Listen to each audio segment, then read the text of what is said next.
Life Audio. Today I'm going to be meditating on the story of the Samaritan woman at the well.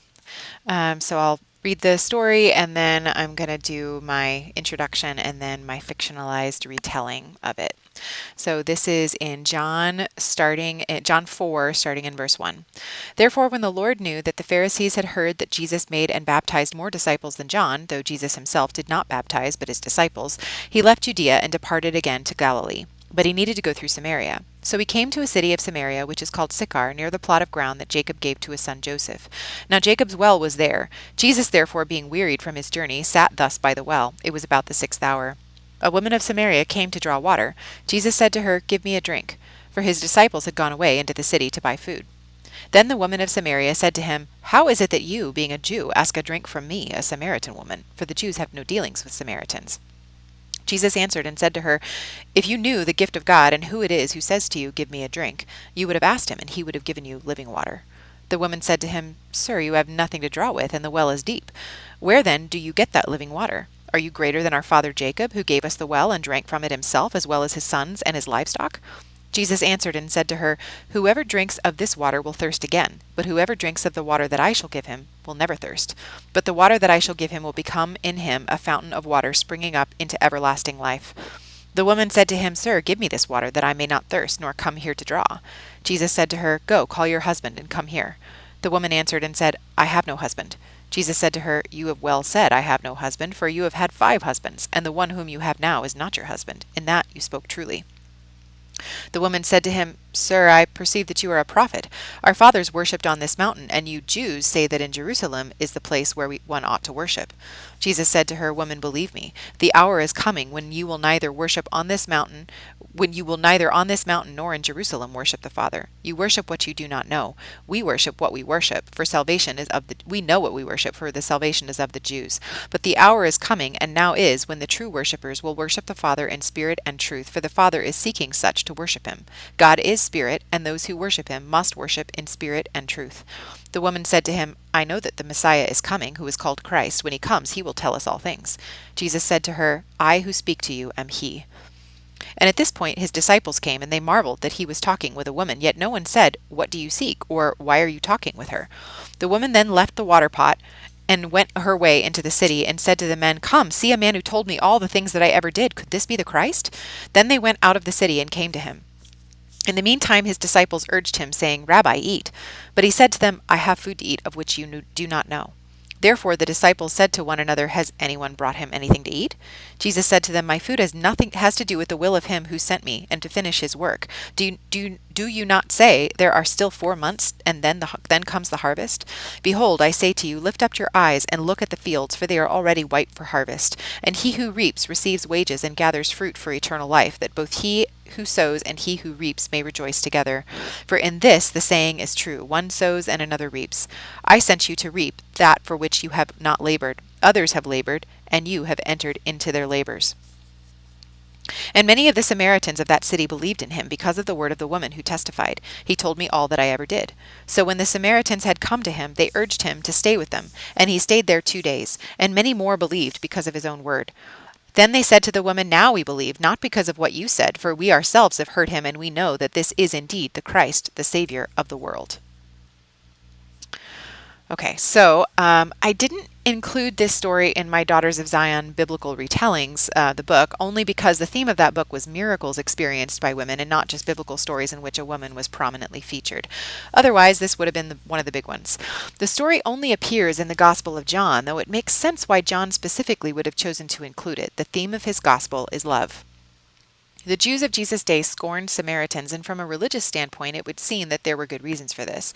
The Samaritans were Jews who had intermarried with pagans of neighboring nations, violating God's commandments to Joshua, Joshua 23:11-13, and falling prey to the doctrine of Balaam from Numbers 23-24. God specifically told the Jews not to intermarry with those who worshipped other gods, lest they be led into idolatry.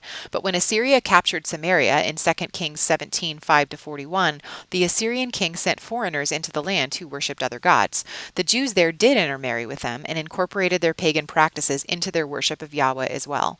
Because of this, devout Jews wanted nothing to do with Samaritans and wouldn't allow them to worship at their temple. The Samaritans had thus erected their own temple for worship instead, in John 4:19-20. Even among her fellow Samaritans, though, this woman was an outcast. This is implied by the fact that she went alone to the well in the heat of the day rather than in the morning when it was cooler with all the other women. Her story, as Jesus revealed it, indicates the probable reason for this. Her immoral behavior presumably caused the respectable women of the town to look down on her. This was probably why she was so shocked when Jesus spoke to her, even humbling himself to the point of asking her for a favor. I'm sure he really did want a drink, though, as we're told earlier in the story that he was weary from his journey, and it was mid-afternoon, so possibly it was hot. John 4:6. The story never mentions that the woman actually gave him a drink, so as I wrote the retelling, I kept thinking he's still thirsty. Jesus' humility in asking the woman for a favor probably lowered her defense mechanisms initially, but I love how Jesus proceeded to dismantle whatever remained of them with just a few sentences. Every chick flick or chick lit story features an archetypical down-and-out heroine embittered by the adversities of life. She then surreptitiously encounters a romantic hero who is the very embodiment of perfection. He's not only handsome, confident, and kind, but also several rungs above her on the social ladder to boot. But he's never arrogant about it. He sees through our heroine's prickly defenses to the soft heart she's trying to protect, and he's absolutely taken with her. From that point on, he pursues her relentlessly, refusing to be dissuaded. Try as she might, she can't resist him, because as frightened as she is of letting herself be vulnerable, all she's ever wanted is for someone to look past her faults, see her for who she truly is, and love her anyway. She falls in love with him in spite of herself, and then, of course, they live happily ever after. That's how I see this story, and I think it's how John saw it too. It's not a romance in the human sense, and yet, as author John Eldredge would put it, it's the sacred romance, writ small and personal, almost in allegory, though this was also a real woman too. We're not called the bride of Christ for nothing. I don't think it's a coincidence that this woman was the lowest of the low in that society either. And yet, despite that, this woman is the first recorded person to whom Jesus overtly declares his identity as the Messiah in John 4:25-26. Of all people, he chose her to be the first to hear the news, just as later the formerly demon-possessed Mary Magdalene was the first to see the risen Christ. John is also the only gospel writer to explicitly record this encounter in John 20:11-18.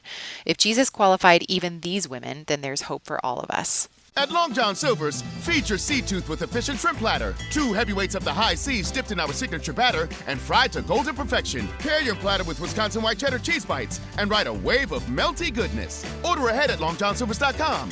Fish yeah! Hey, BJ's Wholesale Club is having their Black Friday deals. Amazing savings right now, hun. You gonna get me that new laptop I've been asking for? Well, No, don't tell me. I want to be surprised. How about that smartwatch with all the features? Wait, forget I asked. Just go to BJ's. I don't want to know. New TV. Alrighty then. Stop! Are you trying to ruin my surprise? Save up to 50% during BJ's amazing Black Friday deals while supplies last. Thanksgiving Day through Cyber Monday. BJ's. Absurdly simple savings. Okay. So this is my fictionalized version. Talia awoke thirsty. She had just enough water left over from what she'd drawn the day before to either drink or to perform her morning toilette, but not both. Before she'd even risen from bed, she decided she'd quench her thirst and be grubby. After all, nobody would see her today except Amir when he came home from work. By then, she'd have been able to draw more water to make herself presentable, even if she had to wait hours to do it. Unfortunately, she found the pail completely empty when she rose. She swore. Amir must have taken the rest of it himself. It was just like him not to even consider that she couldn't go down and get more as soon as she arose like all the other women of the town. "Why can't you?" he'd said when she'd argued about this once before. "You know why," she'd retorted. "All the people of Samaria scorn me, and the women are worst of all." "Who cares if they scorn you? You're thirsty, they're thirsty. Can you not even imagine what it's like," she'd whispered, "to be reviled by everyone who sees me?" Amir had actually rolled his eyes. "You're too sensitive. You can hide from them if you want, but don't make it my problem." So, of course, he'd taken all the water for himself and left her with nothing but the choice of a half day of thirst or the pain of open scorn. She chose thirst, though she did lurk in the shadows of her home, peering out the windows as the gaggle of other Samaritan women passed by. She heard them all chatting and laughing, their toddlers and small children playing a rollicking game of tag in their wake. The cheerful sound produced a pang in her chest that felt almost physical. She would give anything, anything to be among them, to be accepted, to belong. But it was much too late for her. True, she'd made her own mistakes that had solidified her position as an outcast, but it hadn't started out that way. Her first husband had written her a certificate of divorce and cast her aside for reasons unknown to her. She had not pleased him somehow, and he was not required to explain his reasons. She suspected she knew, though. In 4 years of marriage she had failed to produce a child. In shame and devastation she had left that village and gone to another where she would be unknown. There she had managed to pass herself off as an orphaned virgin, with no father to speak for her. She was still young enough for this to be plausible, and pretty enough to catch a man's eye, though he would have to be of a lower class to consider a woman with no known connections. Within months, a poor young merchant took her as his wife, but when he discovered that she was not a virgin after all, he too cast her aside. That marriage had lasted only months. After that, Talia had moved again, pretending this time that she had been widowed soon after marriage to account for her childlessness. She could never have lied so glibly in her youth, but there was a hard shell around her heart now, dulling both pain and conscience. Another young man, a shepherd, took her for his own. They remained married only for a year, until one day Talia accidentally spoke of her second husband in an anecdote. She'd previously only used the name of her first. This brought out the whole story, and her husband divorced her for her lies as well as for her harlotry, as he put it. 2 more hasty marriages and divorces followed over the ensuing 5 years. No children had resulted from any of them. When her last husband had cast her out, she hadn't so much as shed a tear, nor did she bother moving again. She had run out of towns where she was unknown, and had no hope of enticing another man to marry her, even if she could have started over again. She'd already suffered 5 rejections in the bloom of her youth. Now, in her late 20s, her shattered heart had begun to show in the fine lines on her face. She already looked like a prematurely withered spinster. There was only one thing she had left to give, and with no virtue, fertility, or beauty thrown into the bargain, she knew no man would be foolish enough to trade his name to have it. So, when Amir had approached her as a harlot, she gathered up what little self-respect she still possessed, and made him a counter-offer. Rather than exchanging money for each encounter, if he would merely give her a roof and a bed, he could have her exclusively, whenever he liked. She did not ask for respectability, only sustenance. He agreed, of course, and here she was. But he had always treated her as an object he owned rather than as a person with her own thoughts, feelings, and desires. Some of her husbands had done this too, but never as overtly as Amir. He ignored or abused her as he pleased, and certainly never curbed any of his own desires or preferences to give precedence to hers. The worst of it was the loneliness. Amir sustained her physically, but that was all, and it was not enough. Her family had long since disowned her, or she might have considered going back to them. She really hadn't even tried to make friends with any of the other women in Sychar. She'd tried in a few other towns, and the result was painful enough that she had no wish to relive it. The looks and whispers whenever she dared show her face were bad enough.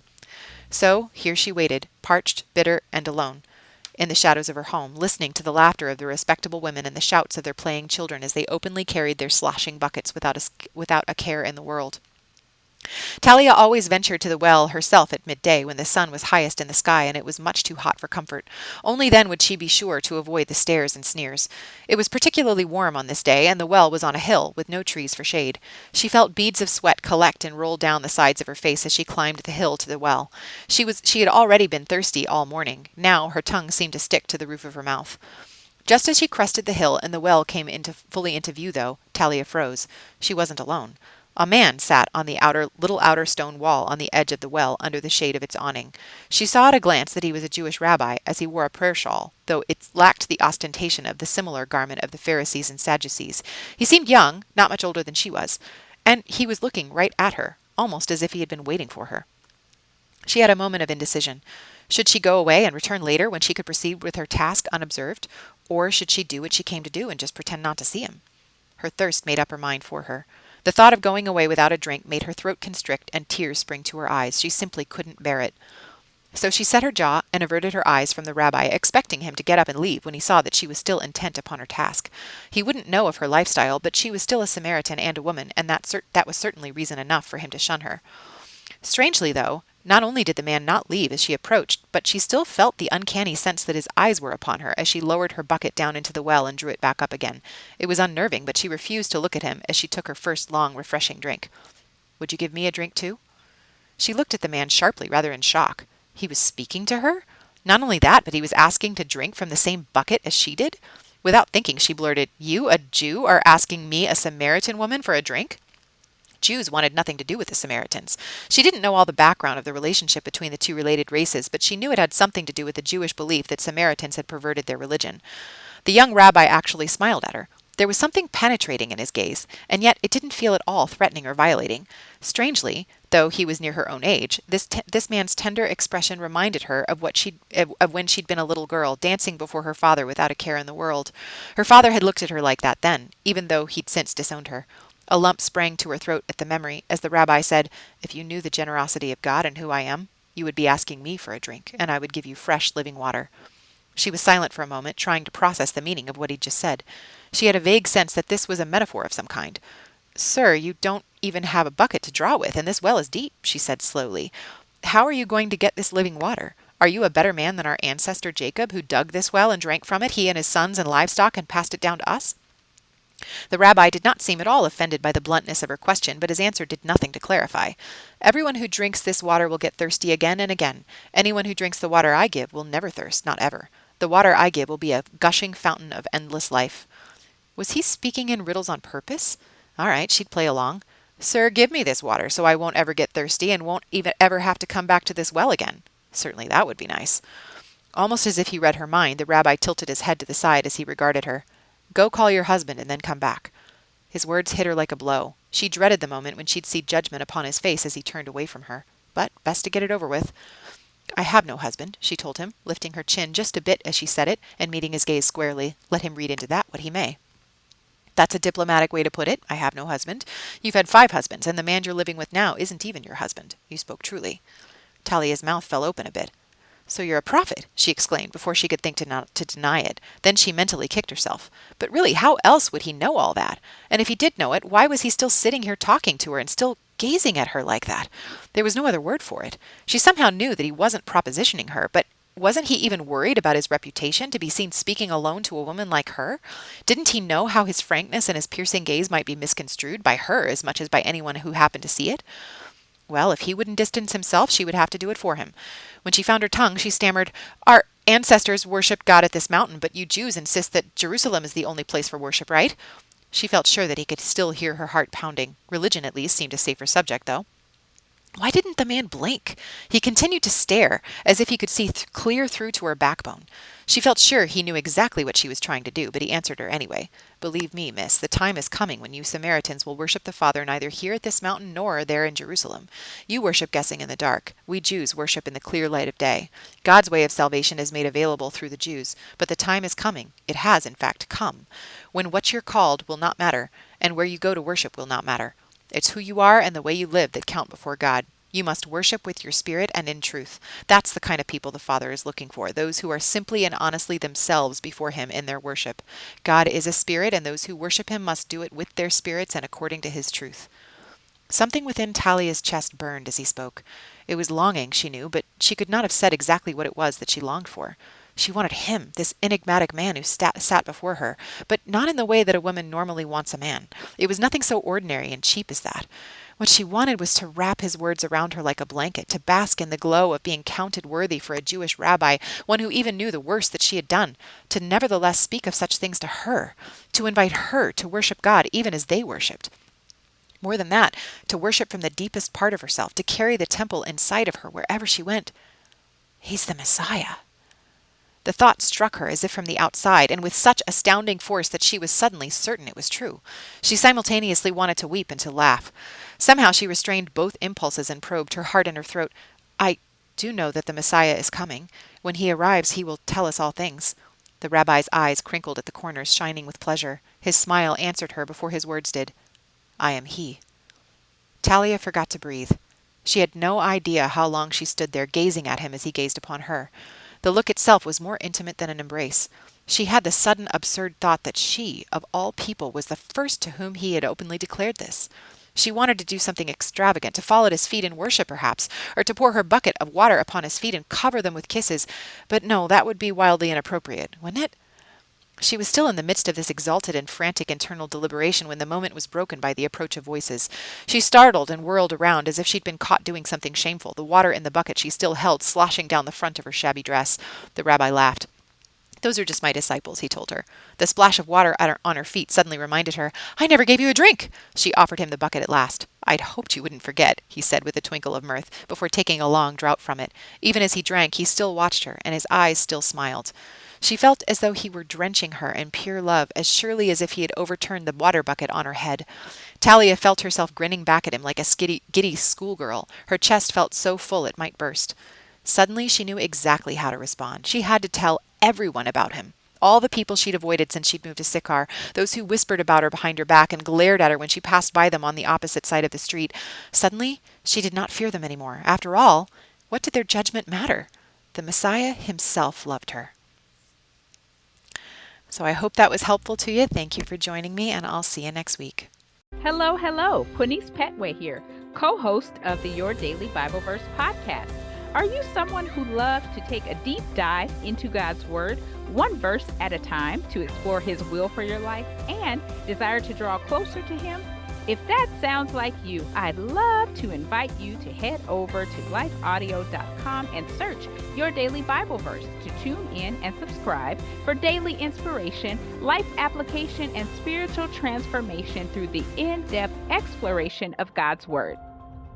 Hi, I'm Steve Guerra, host of Beyond the Big Screen, a podcast about the true stories behind the movies you love. In each episode, we will talk about history, philosophy, religion, art, sports, literature, and much more. Movies and media only tell you a small part of the story. In Beyond the Big Screen, we look into a wide variety of topics on the big screen and beyond. Listen now at parthenonpodcast.com or search Beyond the Big Screen on your favorite podcast platform.